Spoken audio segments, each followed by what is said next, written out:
buenos días. Tenemos el placer de contar entre nosotros con Francisco Revuelta, Paco Revuelta para los amigos. Así es. A quien le conocemos por su actividad musical, sobre todo. Pero se ha atrevido a coordinar con José Calvo Pollato un libro, Aprender y no olvidar, reflexiones acerca de los desastres. Es un libro que está perfectamente de actualidad porque se han atrevido con otros, en total 13 autores de disciplinas de todo tipo, biólogos, médicos, físicos, periodistas, economistas, psicólogos. Prácticamente es un libro multidisciplinar y se han atrevido con analizar en profundidad el tema de la pandemia. En realidad, como nos hace el previo, el mismo título del libro dice reflexiones acerca de los desastres. Valdría también para situaciones bélicas, valdría también para situaciones de exclusión social. O sea, es un libro muy profundo. Cuéntanos cómo habéis sido capaces de... Primero, ¿quién ha pensado en hacer esto? Bueno, buenos días y nada, encantado de estar aquí en este programa y contigo, ¿no? Vamos a ver, es un libro ambicioso indudablemente. La idea me surgió pues porque, bueno, como mucha gente en este país nos hicimos preguntas con esto de la pandemia, el confinamiento. Y claro, yo lo que empecé a analizar, empecé a escribir por mi parte, en ese momento sin tener una idea de llevarlo a un libro, era tomar nota reflexionando. A mí me gusta muchísimo el ensayo, vengo leyendo ensayo desde que era muy jovencito. Y además también como articulista de opinión, estoy publicando continuamente, pues no hago ningún tipo de relato anecdótico, sino que es reflexión básicamente. Bueno, pues un buen día creí conveniente de que eso que estaba escribiendo, que no tenía que cercenarse tan solo a lo que era mi disciplina, que es la psicología, aparte ya del tema de la música, que también es mi otra actividad principal, sino que era bueno que hubiera enfoque desde distintos puntos de vista, porque soy un gran partidario del trabajo así. Si, por ejemplo, en una sociedad queremos reducir, eliminar es muy difícil siempre, ¿no? Lo que son los comportamientos antisociales y delictivos, no solamente tiene que estar en esa mesa para trabajar conjuntamente un psicólogo, tiene que haber gente que procedan del ámbito jurídico, policía, trabajadores sociales, gente muy diversa para poder entender el fenómeno en su totalidad, ¿no? A la vista de eso, ¿qué hice? Bueno, pues digo, voy a recurrir a amigos. Entonces, José Calvo Pollato, que es doctor en historia, que lo conozco también hace mucho tiempo, que a la vez es escritor muy famoso. Exactamente.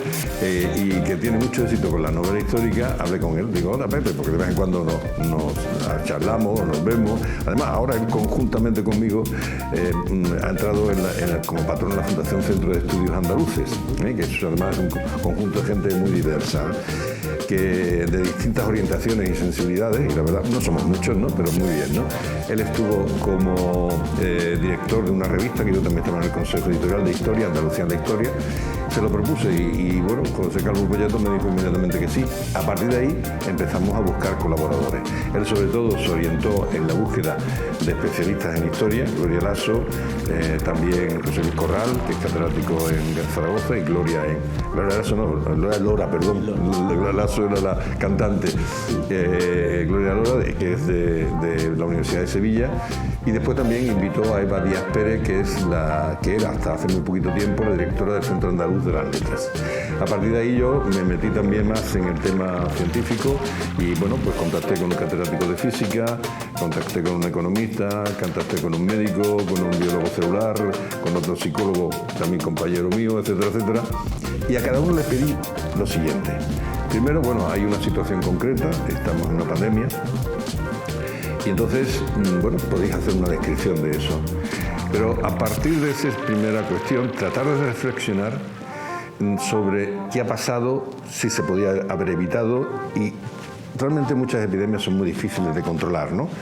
Pero cuando un desastre del tipo que sea terremotos, sean inundaciones, sean guerras, sean inundaciones, cualquier cosa, Cuando suceden, pues entonces habrá que ver de qué manera se consigue que las consecuencias negativas sean las mínimas y además también cómo podemos recuperar lo perdido como resultado de esos desastres, ¿no? Porque además, en lo poco que he leído del libro, que no tengo todavía el placer de haberle leído, pero que sí lo leeré, habláis de la capacidad del ser humano para olvidar.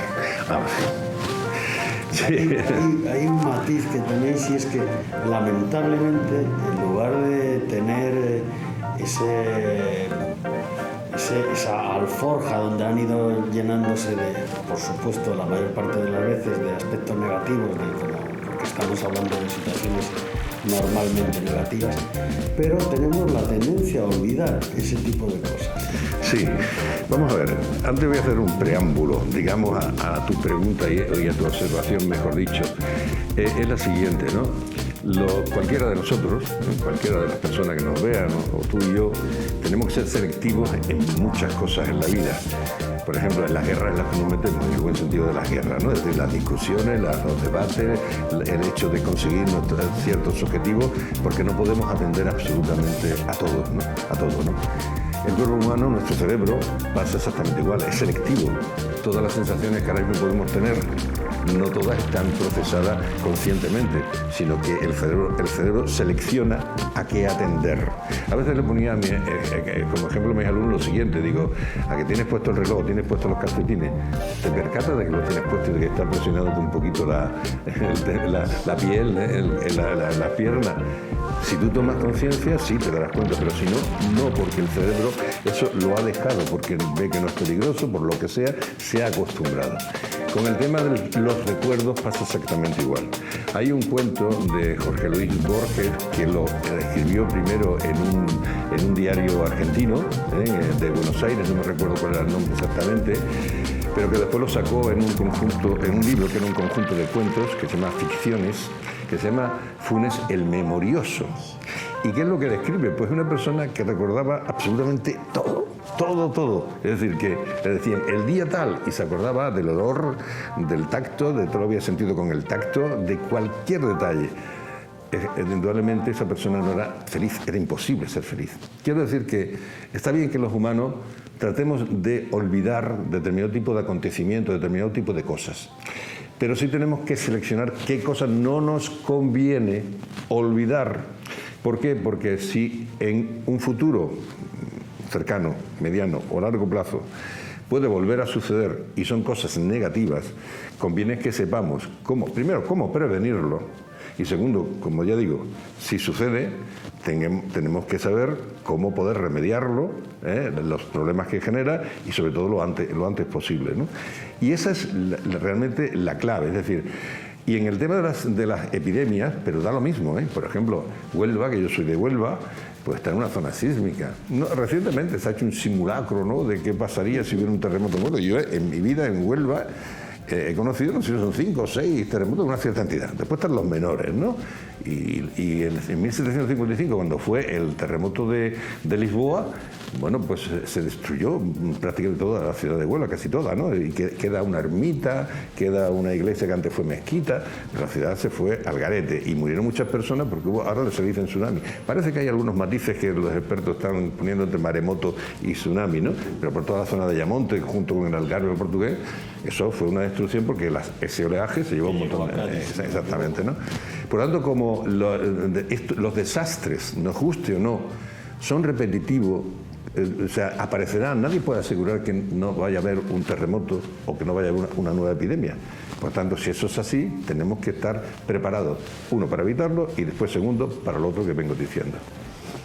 El libro se va a presentar en el Casino Gran Vía de Madrid el próximo día 16, corrígeme si no digo un dato que no, correcto. A las 19:30. Así es. ¿Podemos decir que es un libro políticamente correcto? Y me explico.